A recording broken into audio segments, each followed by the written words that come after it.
Hello, all our beautiful, precious people.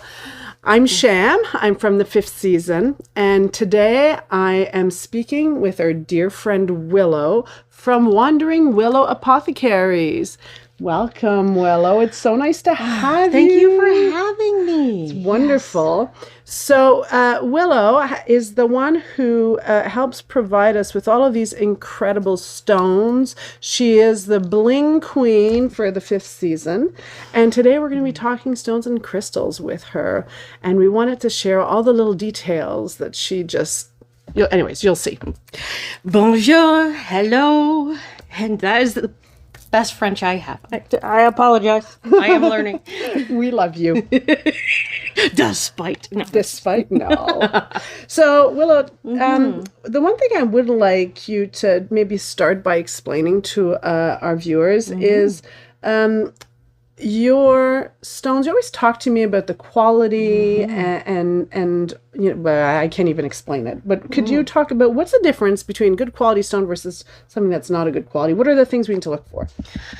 Well, in general, and of course, I don't claim to be an expert. But I am a lover of all shiny things. And what I have learned over the years is that good quality is, well, first and foremost, the best stone for you is what you like, what you adore, what calls to you, right? But in general, people are looking for clarity, richness of color, and the lack of inclusions, right? But it depends upon which stone you're talking about. So what's an inclusion? An inclusion is, well, as crystals are forming, right? Sometimes they have other minerals that are forming with them. So they kind of grow together and a bit of a symbiotic kind of relationship. And some of those inclusions are highly prized and make, say, amethyst with biotite. They look like little explosions of black within the crystal. Those are rare and highly prized. But otherwise, inclusions are like cracks and or flaws, that would interrupt, the gazing upon the stone, right? Say in like diamond world, right? You don't want a diamond that has a big black something in the middle of it, right? Oh, that makes sense. And also inclusions can also be considered like, things that make it cloudy and less clear to the eye. So interesting. And I hear sometimes about stones that are like heat treated. What's that about? Oh, it's true. Now, in the gem world, right? Heat treating is accepted practice for certain stones, right? And as long as you declare it, all's fair, it's beautiful, wonderful. For example, Summerline. I love that one. The Amazonite. Yeah, we'll talk about that later, but I love it. You see this gemmy clearness right here. Gemmy clearness. It's so pretty, right? It's so pretty.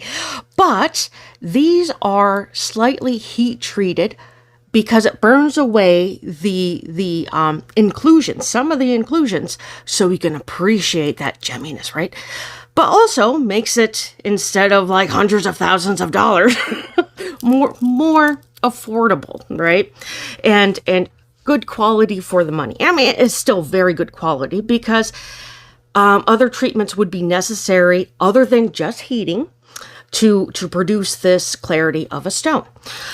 Now, also in the gem world, there is heating of stones. It can improve the clarity, the color, yes.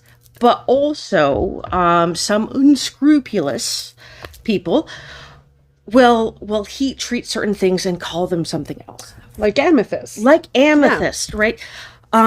Actual citrine is very rare and can be very expensive. So you have to pick them out carefully and snatch a good deal when you can, right?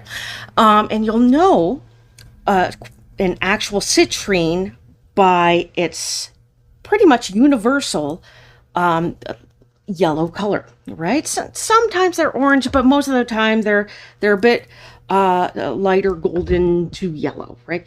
Heat treated amethyst, if you heat it up enough, it'll look orange yellow. But many times it'll look like it has like clouds in it, or inconsistent, some orange, some white, some yellow. So an amethyst is a lot more abundant, especially the amethyst that they can heat treat and unfortunately sell as citrine. So yeah, and the problem is if you're using these stones, like if you just want something pretty and you like it, whatever, but when you're working with stones for their energetic properties and you're looking to work with the energy of citrine and amethyst are very different. Right? So that can be problematic if somebody's working more with stones for their energies. Right. And citrine is more bright, more clarifying, more purifying, more like that get up and go. It's one of the stones in the metaphysical community that kind of purifies itself and purifies stones around it. And when it comes to amethyst is different. It's more okay, it's time to relax, time to calm. It's like chamomile tea with a bit of protection energy in there. What it does is it helps block negative influences and kind of like disperses it, right? And of note, right, the metaphysical energetic crystal community, right, is not supported by science, right?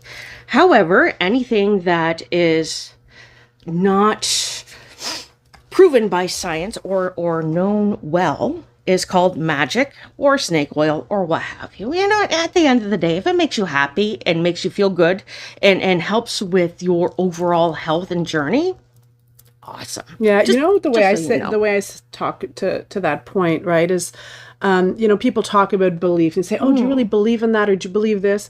And you know what belief to me is if I act as if something is true and it brings me something positive in my life, then that's great. And the great thing for me about belief is that I'm free to change my mind every 5 minutes if I want to. Like it's a choice. Like, for me, belief is a conscious choice. I choose to act as if this thing is true because it brings something really positive in my life. And the body of work, like if you Google search any given stone, is good for just about anything. Right. But the body of work is like historical, correct? Amethyst is thought to prevent drunkenness. And it's it's a whole Grecian myth. I won't get into it. I should start putting amethysts in my liquor. See if that works. Just don't swallow it on mistake. But it's as long as it's tumbled and smooth, right? Right. You might get some clean in the toilet. Sorry, guys. Sorry. But anyway, we are not crazy. But it's a body of work throughout hundreds of years, right? And most of these stones have been highly prized throughout history. Amethyst was thought to be, for example, sorry, we're going on a whim with amethyst. It was thought to be one of the precious stones because they hadn't found vast pockets of it yet. It was like in the league with diamonds, emerald, sapphire, ruby, right? So and there's like this whole belief system, and which probably some was some ancient marketing. I'm not gonna lie, but also personal experiences throughout the decades and centuries, like actually like saying, hey, I'm wearing this stone for this reason because it helps me with this reason. And enough people found that to be true in order for it to kind of carry on. Yeah. I mean, we can talk about sort of, is it like folkloric, traditions almost around the stones, like folkloric beliefs, spiritual beliefs, or it's, sort of pre-medicine, right? Off it, and maybe a kind of a blend of all of those things as well. And certain stones like amber right, have Well, they been, were used medicinally. Amber was Yep. used medicinally. especially Baltic amber, because it's a tree resin and you can powder it, and it's like antimicrobial, antiviral, and this is not substitute for medical advice. Just letting you know, this is legally anyway.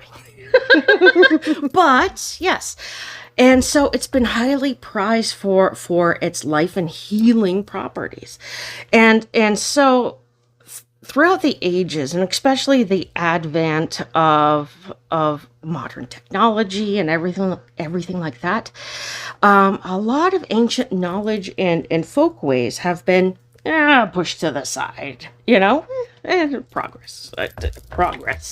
But now the current reawakening of having certain practices for daily living, they're grounded in those wise ways, those folkloric ways that have been found throughout the trials of time to be helpful, right?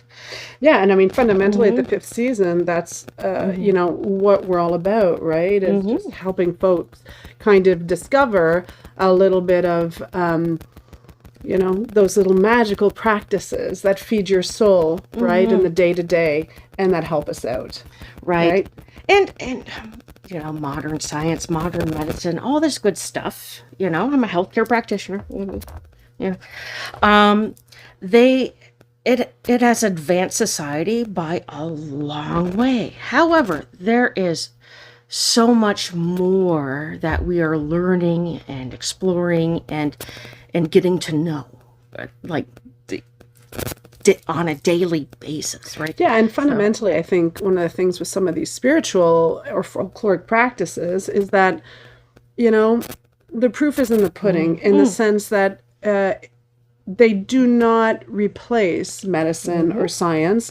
I think they bring something completely different to our lives, right? They bring kind of a depth and a little richness of experience, and they bring us different kinds of moments and joys or little moments of peace, right? So they really they nourish us in a different way, right? If I'm sick, I'm going to go to my doctor and I'm going to take my medicine, right? But if I'm needing to kind of soothe my soul, well, then I might be reaching for my amethyst, right? Right.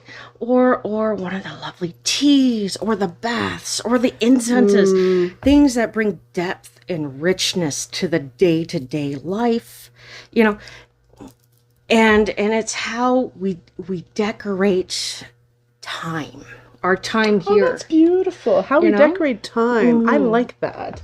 That's gorgeous. And one of my goals is to find quality stones at an affordable price that is like, okay, these are quality, meaning that they come from a trusted source, a trusted mine, and as ethically mined as I could possibly source them, because, people from overseas can tell you whatever. But in the gemstone community, we talk, right? And then we find out, maybe that mine isn't so good, So that makes it not necessarily more expensive, although sometimes it really does. But it's when you talk semi-precious gemstones, it's like little like just a little bit. But well, not just that. I mean, if you're working, right? I mean, if you're just looking for something pretty in your house, that's one thing, right? But I mean, we like to work energetically with our stones, right? We like to develop a relationship with them too, right? And so if you begin building that relationship, and that began in a place of abuse for people, right? I mean, and then you're going to be working with your energy and mixing it in with that, right? I mean, to me, it goes to a little bit of the energetic work that we do with them. And it's very true. And for example, we do it with coffee. We do it with chocolate, right? And if it's possible, why not do it with what we work with and what makes us feel adorned and special and helps us throughout the day? For example, it's not all like off in the far-flung corners of the earth. For example, this howlite mined in Canada. Here, can you bring it closer so people. Howlite Mind in Canada, and this is part of the Balance collection. Yeah, that's going to be our summer collection. I think you know what we're going to do is when we finish with this video, we're going to make a video and we're going to present specifically our summer collection, I think. Yes, but absolutely. Yeah, I love that bracelet. Such beautiful summer colors too. And I notice you're wearing some of the Amazonite. I am. And these are actually Amazonite too. So there's, and the different color variations from different mines and different areas of the world. So, That's very cool. yeah. That's very cool. So, Well, and I know also a lot of our jewelry, we also like to incorporate the wooden beads as well. And those are also ethically sourced, they right? are.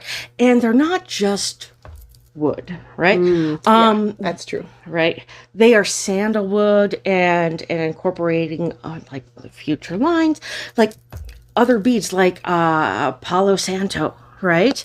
And milkwood and, well, I don't know the technical like term for this, but it kind of smells like sweet milk. It's interesting, but it's aromatherapy too, but from a natural source instead of having something soaked like a cheaper wood soaked in a solution to give it that smell. Yeah, I love wearing the jewelry that has the sandalwood beads because especially in when I sweat, right? I say the S word, but yeah, so it's almost like the wood absorbs a little bit of that, the oils and the sweat, and it mixes and it makes a special scent. It smells beautiful. That is particular to you and your body chemistry. Yeah, right? and I love that the sandalwood smell, right? Especially in the summer.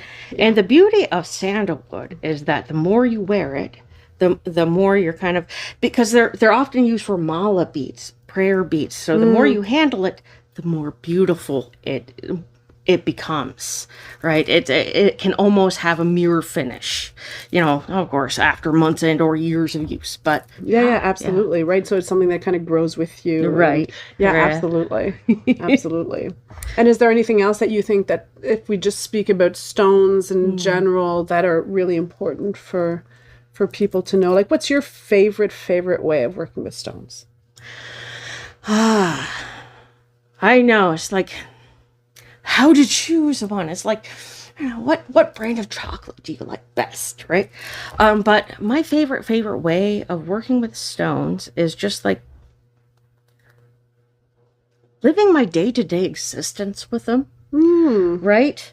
Now, there is certain belief systems that's like, okay, you get a stone, it's just a stone until you program it or meditate with it and have your intention, right?